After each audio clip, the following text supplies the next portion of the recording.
நண்பர்களே, நம்ம கையில இப்போ இருக்கிற 10, 20, 50 ரூபாய், 100 ரூபாய், 200, 500 நோட்டுகள் எல்லாம் ஒரு நாள் காணாம போயிட்டுன்னு வச்சுக்கோங்க. அதுக்கு பதிலா பிளாஸ்டிக் நோட்டுகள் வந்துருச்சுன்னா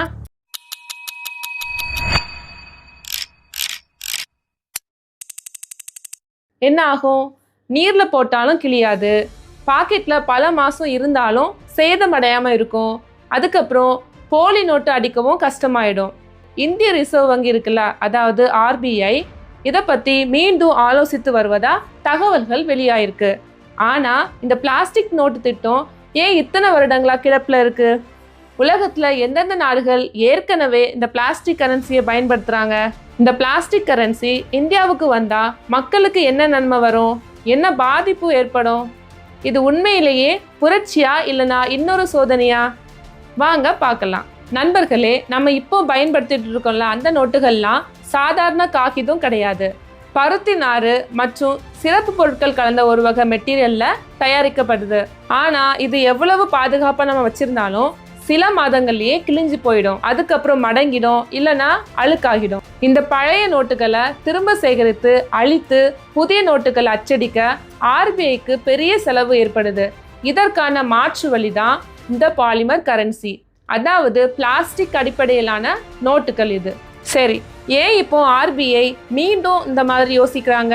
இதுவே சுவாரஸ்யமான விஷயம் நண்பர்களே. இது புதுசா வந்த ஐடியாலாம் கிடையாது. சுமார் 10 ஆண்டுகளுக்கு மேலாவே இந்தியாவில் இந்த திட்டம் பத்தி பேசிக்கொண்டே இருக்கிறாங்க. இதற்கு முன்னாடியும் சில நகரங்கள்ல பாலிமர் நோட் சோதனை செய்யும் திட்டம் பேசப்பட்டன, ஆனா முழுமையா நடைமுறைக்கெல்லாம் வரல. இப்போ மீண்டும் இந்த திட்டத்தை RBI பரிசீலிப்பதா தகவல்கள் வெளியாயிருக்கு.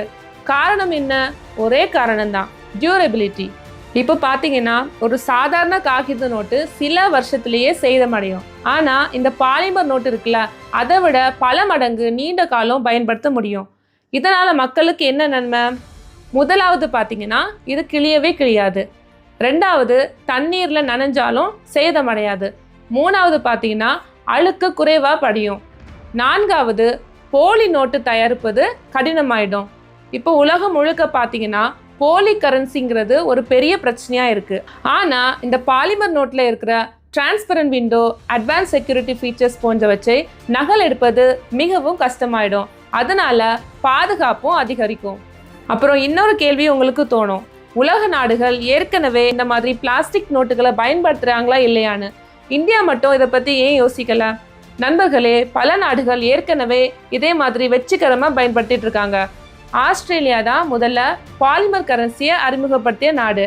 அதன் பிறகு பார்த்தீங்கன்னா Canada, United kingdom, New Zealand, Singapore உட்பட பல நாடுகள் இதை பயன்படுத்திட்டு வராங்க.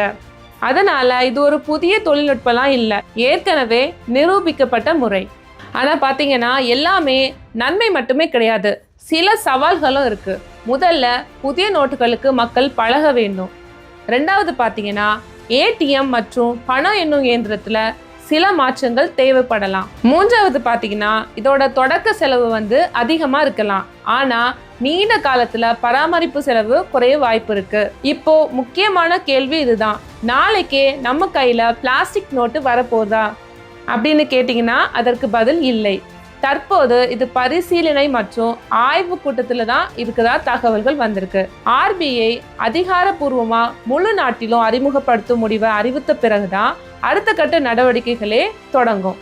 ஆனா ஒன்று மட்டும் தெளிவா தெரியுது, உலக நாடுகள் பலவும் பாலிமர் கரன்சிக்கு மாறிக்கொண்டிருக்கும் நிலையில இந்தியாவும் எதிர்காலத்துல அதே பாதையில செல்ல வாய்ப்பு இருக்கு. அப்படின்னா நண்பர்களே, இந்தியாவிலையும் பிளாஸ்டிக் நோட்டுகள் வரணும்னு நீங்க நினைக்கிறீங்களா, இல்லைனா தற்போதைய நோட்டுகளே போதுமா?